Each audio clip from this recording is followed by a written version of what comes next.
o Senhor me deu esta passagem. É interessante que Jesus é o alvo de alguém que precisava de um milagre.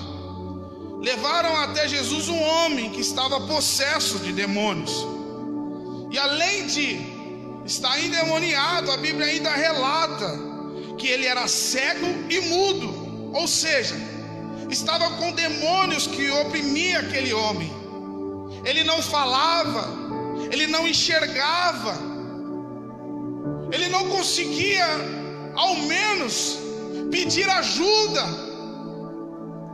Mas um dia ele teve um encontro com Jesus, e quando levaram esse homem até Jesus, a Bíblia fala que Jesus curou, de modo que ele pôde falar e ver. Levaram o homem para Jesus, o homem está com demônios, Jesus o liberta de todos os demônios, e além disso o homem começa a enxergar, começa a falar, e o povo que estava em volta começou a dizer entre eles: será que este realmente é o filho de Davi? Será que este é o filho de Deus? A promessa está se cumprindo. Esse é o Messias, este é o Cristo.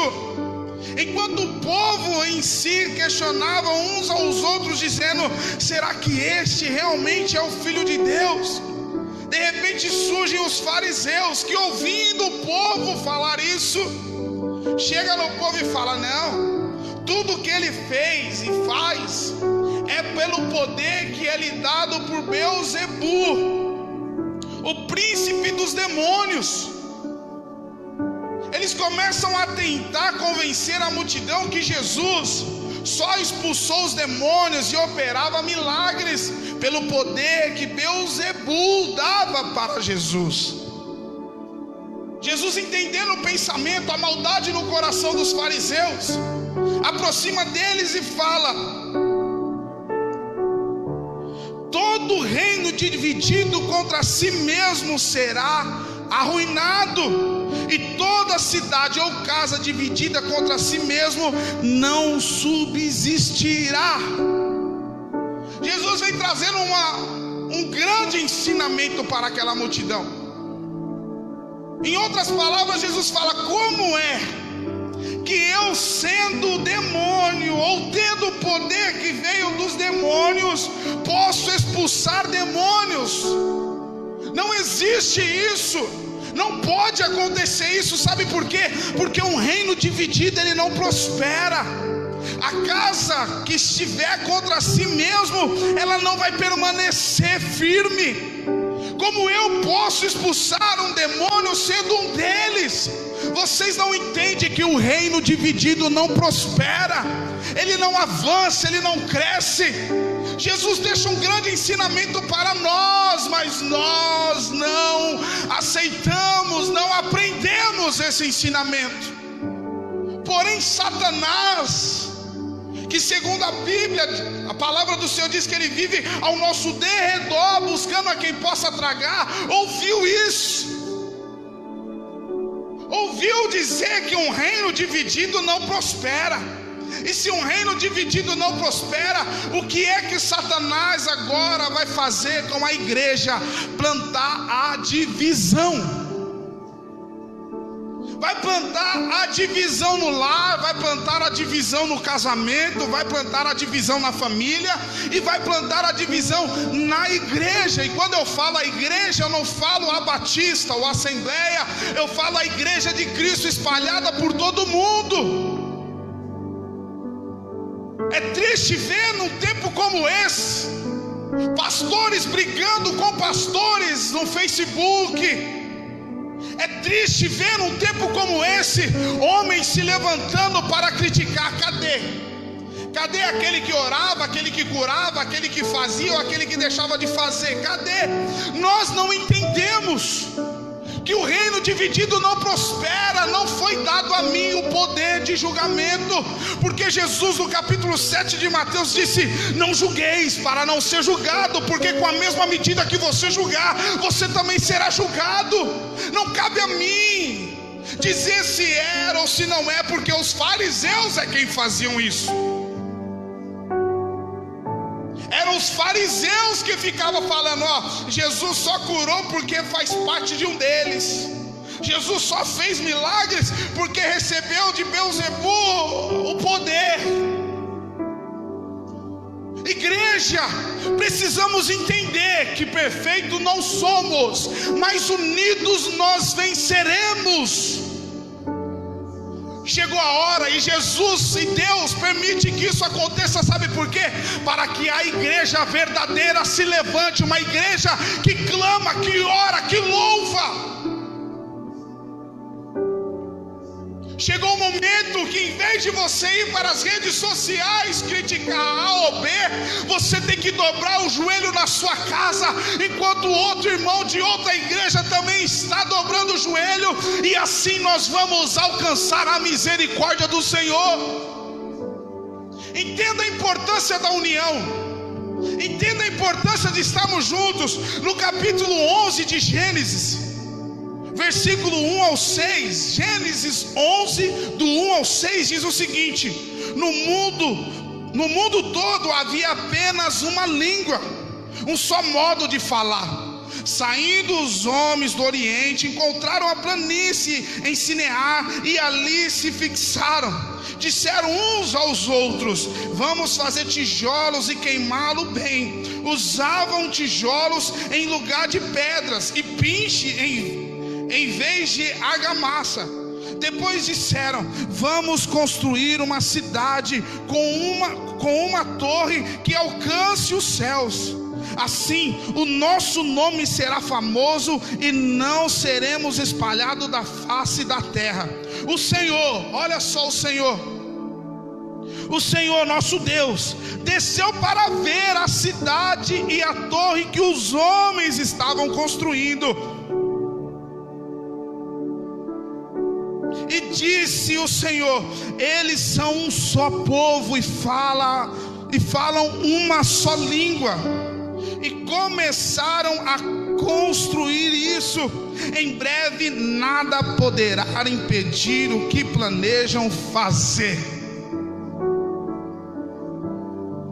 O povo falava uma só língua, o povo era unido. De repente eles pararam em um lugar que era plano e falaram: vamos construir uma cidade e fazer aqui uma torre que alcance os céus. Começaram a fazer tijolos, começaram a usar pinche para pregar os tijolos um em cima do outro. E de repente aquilo chamou a atenção de Deus a ponto, ei, irmãos, preste atenção aqui, a ponto de Deus vir pessoalmente ver a cidade. O povo se uniu: vamos construir uma cidade, uma torre, vamos. E a união deles chamou a atenção de Deus, a ponto de Deus vir pessoalmente. É o que está escrito aqui, ó: o Senhor desceu para ver a cidade e a torre que os homens estavam construindo. Deus desceu para ver a cidade e a torre. O povo falava uma só língua, o povo estava unido, o povo estava junto em um só propósito, e chamou a atenção de Deus, a ponto de Deus falar: não dá, vamos ter que dividir as línguas, vamos ter que separar este povo. Porque aqui, ó, no finalzinho fala assim, ó: em breve nada poderá impedir o que planejam fazer. Quando você está unido em oração com o seu pastor, quando o seu pastor está unido em oração com você, quando os pastores estiverem unidos, quando os maridos estiverem unidos com as suas esposas, as esposas com seus maridos, os pais com os filhos, filhos com o pai, quando a igreja do Senhor estiver unida, nada vai poder impedir aquilo que vamos fazer. Foi o próprio Deus que disse: em breve nada poderá impedir o que planejam fazer. Ei, deixa eu te falar uma coisa. Jesus disse lá em Mateus 12 que o reino reino dividido não prospera, que o reino dividido ele não permanece firmado, mas quando nós estamos unidos em um só propósito, com um só Deus, em um só amor, não há barreiras, não há portas do inferno que vai prevalecer contra a igreja do Senhor. Oh, aleluias! Devemos aprender o que é que Deus quer fazer e falar conosco por meio desta crise. Está na hora de nos unirmos, igreja. Independente de qual igreja você seja, está assistindo essa live, esse culto, deixa eu te falar uma coisa: nós somos um corpo, nós somos uma família, nós servimos ao mesmo Deus, ao mesmo Senhor, e vamos para o mesmo céu. Não é o que a igreja batista, a igreja A, a igreja B, a igreja C está fazendo. Nós somos uma igreja só, lavada e remida no sangue de Jesus. A união, a igreja precisa se unir para orar, para clamar. Em Êxodo capítulo 17, versículo 8, para eu finalizar, olha só: sucedeu que os amalequitas vieram atacar os israelitas em Refidim. Então Moisés disse a Josué: escolha algum dos nossos homens e lute contra os amalequitas. Amanhã tomarei posição no alto da colina, com a vara de Deus em minhas mãos.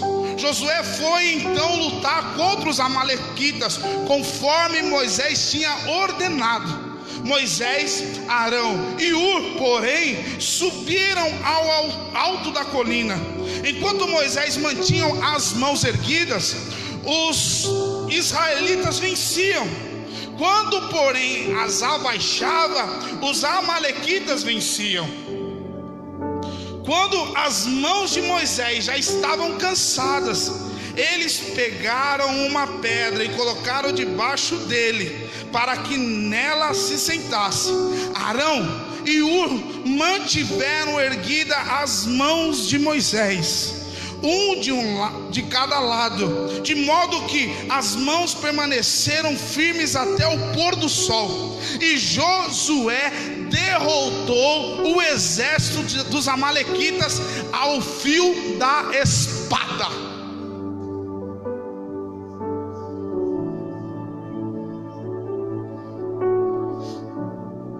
Está começando a entender, né? Está começando a entender, né?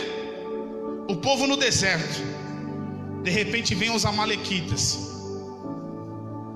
Moisés, o grande líder do povo, chama Josué e fala: olha, escolhe um dos nossos homens. Escolhe um dos nossos homens para lutar contra os amalequitas. Escolhe um deles e vamos lutar contra os amalequitas. Porém eu não vou. Eu vou subir até o alto da colina para interceder. Ah, irmãos, se fosse a geração de hoje, deixa eu te falar uma coisa: o pastor chama e fala: faz isso aqui para mim. O pastor é folgado. Ele quer que eu faça, ele quer que eu venha, ele quer que eu vá. É folgado enquanto ele está lá. Josué não questionou seu líder. Josué foi segundo a orientação do seu líder. E seu líder subiu com Arão e Hur para o alto da colina. E a Bíblia fala, nós lemos aqui, autoexplicativa, não preciso ficar aqui conjecturando, imaginando, é autoexplicativa. A Bíblia fala que enquanto Josué lutava com os amalequitas, Moisés estava com as mãos erguidas. Enquanto as mãos de Moisés estavam erguidas, Josué lá embaixo, com o exército que criou dos hebreus, dos israelitas, venciam os amalequitas. Porém, olha aí, olha o líder cansando, olha o líder cansando, a mão, quando Moisés cansava e suas mãos abaixavam, os israelitas começavam a perder. Os amalequitas começaram a matar os israelitas. Só que com ele estavam Arão e Hur. Quando perceberam isso, que Moisés, quando estava com as mãos erguidas, o povo era abençoado, o povo vencia. Eles pegaram uma pedra, colocaram embaixo de Moisés,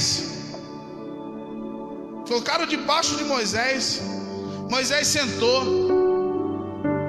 veio Arão, veio Ur de um lado, seguraram a mão, seguraram a outra e seguraram até que Josué fosse campeão lá embaixo. O problema não é meu. Muitas pessoas pensam: o problema não é meu, eu não sou pastor, eu não sou líder, eu não sou. Mas você faz parte desse exército de Cristo. Faça a sua parte. Arão e Ur poderiam estar ali. Olha lá, tá vendo? O grande líder cansou. Disse que ia orar, mas aí, ó, tá cansado o líder. O líder cansou, tá vendo? Olha lá, ó, disse que ia segurar, que ia ficar intercedendo, mas está cansado. Eles não pararam para criticar o seu líder. Eles ajudaram o seu líder, porque o líder também cansa. O pastor também erra. O pastor também se sente fraco, cansado.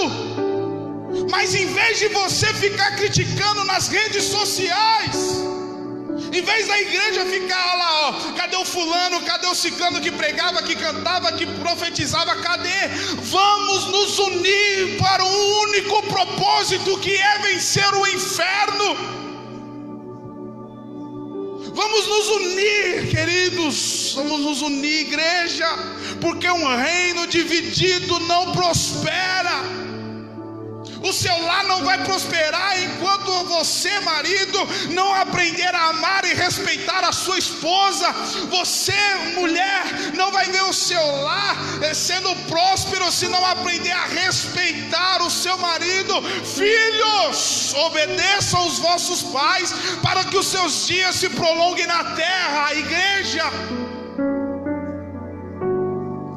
um reino dividido não prospera. E o que eu entendo que Deus está tentando nos ensinar é a união. Una-se, independente da denominação, se é da igreja A, B ou C, o Deus é um só. O clamor vai chegar na sua narina como um cheiro suave. Não importa se você é da tribo de Dan, não importa se você é da tribo de Zebulon, não importa se você é de Isacar. O que importa é que você faz parte de um exército, de um povo chamado povo de Deus, chamado corpo de Cristo. Jesus deixou esse ensinamento em Mateus 12: um reino dividido não prospera. Enquanto a igreja mundial, brasileira principalmente, não aprender a se unir para falar uma só língua, seremos envergonhados. Porque o que nós vemos hoje, em vez de ser uma igreja unida para adorar a Cristo, é pastor falando mal de pastor, igreja falando mal de igreja, os membros criticando, os comentários de maior baixo escalão. Ninguém é dono da verdade, só existiu um perfeito aqui nessa terra, e foi Jesus. E sabe o que os religiosos fizeram? O crucificaram, mataram Jesus por ele ser perfeito e não se encaixar dentro da religião. Não existe perfeito. Você não é perfeito, eu não sou perfeito, nós não somos perfeitos, mas o cabeça desse corpo que é Jesus Cristo. Vamos nos unir, vamos orar, vamos amar, vamos perdoar uns aos outros, assim como Cristo nos perdoou, nos perdoa todo dia, nos ama todo dia. Não dá mais tempo para ficarmos discutindo. Do que adianta agora? A minha igreja é mais bonita, a minha igreja é maior, o meu som é melhor, o meu som é isso, minhas cadeiras são assim, meus músicos, quem canta, quem prega, cadê? A igreja está vazia agora. Igreja, isso aqui nunca foi igreja e nunca vai ser. A igreja somos nós. Satanás tem tentado implantar e está conseguindo colocar no nosso meio divisões. Irmãos que não cumprimentam outros irmãos porque não são da mesma igreja, sendo que Cristo ensinou no capítulo 13 de João a lavar os pés um dos outros. e nós não conseguimos nem cumprimentar e abraçar o irmão, saudar com a paz o Senhor. Um reino dividido não prospera. Entenda isso. Entenda e aprenda as lições que Deus está trazendo para essa nação. Chega, chega, chega. Não apoie isso. Não compartilhe vídeos. Não comente, não curte vídeos de pessoas que falem mal de outras igrejas, de outros pastores. Eu tenho 4 irmãos e amo os 4. Eu tenho mais 4 irmãos e amo os 4 de uma forma que eu daria a minha vida por eles. Mas não significa que eu nunca briguei com eles. Não significa que eu nunca magoei eles e que eles nunca me magoaram. Mas somos irmãos. Irmãos brigam hoje, mas amanhã estão se abraçando, se beijando e se amando. Se você não consegue perdoar, é sinal que você não faz parte da família de Cristo. Porque a família de Cristo, essa ama e essa perdoa. Quem não se encaixa nesse ensinamento do verdadeiro evangelho de Cristo, não faz parte desse corpo e não vai fazer parte do reino que Ele tem preparado para nós. Que Deus abençoe todos vocês. Vou fazer uma oração e peço a você que ore, que ame, que perdoe, que se una. Peça perdão. Vou fazer uma oração agora. Em seguida estarei dando a bênção apostólica. Mas se possível, compartilhe esse vídeo para que mais pessoas sejam alcançadas por essa mensagem. Um reino dividido não prospera. Enquanto a mídia estiver brigando com o presidente com a mídia, enquanto o povo estiver contra a liderança contra o povo, não estou defendendo nem a liderança, nem o povo, nem a mídia, nem o presidente. Estou dizendo que está na hora de nos unirmos para uma causa maior. Vamos ser prósperos quando aprendermos a nos unir. Senhor Deus e Pai, graças te damos, te exaltamos, Senhor, pela tua bondade, pela tua fidelidade, pelo teu amor, pelo teu perdão, Senhor. Me ensina, Deus, a amar. Me ensine, Senhor, a perdoar. Me ensine, Senhor. Me ensina, Pai, a não trazer palavras de ódio, a não trazer, Senhor, palavras de contenda, a não trazer, Senhor. Tem misericórdia de nós. Tem misericórdia da minha vida. Me ensina, Senhor, a ser um servo melhor, a te servir melhor e a servir os meus irmãos de uma maneira melhor, Senhor. Tua palavra diz para eu fazer para o outro aquilo que eu gostaria que fizessem por mim. Então me ensina, Deus, a perdoar. Me ensina, Senhor, a pedir perdão. Me ensina, Senhor, porque o reino dividido ele não vai prosperar. Não é a igreja A, B ou C, mas é a tua igreja, Senhor. É o teu povo, é a tua família. Muito obrigado, Jesus, por mais esse privilégio que o Senhor concede de estar aqui, Senhor, ministrando a tua palavra ao teu povo. Muito obrigado, Senhor. Que essa palavra alcance o coração daqueles que precisam, ó Deus, em nome de Jesus. Amém. Que o amor de Deus, a graça do nosso Senhor e Salvador Jesus Cristo e as consolações do Espírito Santo de Deus reine sobre toda a igreja, não só hoje, mas para sempre. O povo de Deus diz amém. Quem diz amém, dá um abraço gostoso, dá um abraço bem gostoso na sua família, no seu marido, nos seus filhos. Sejam abençoados em o nome de Jesus.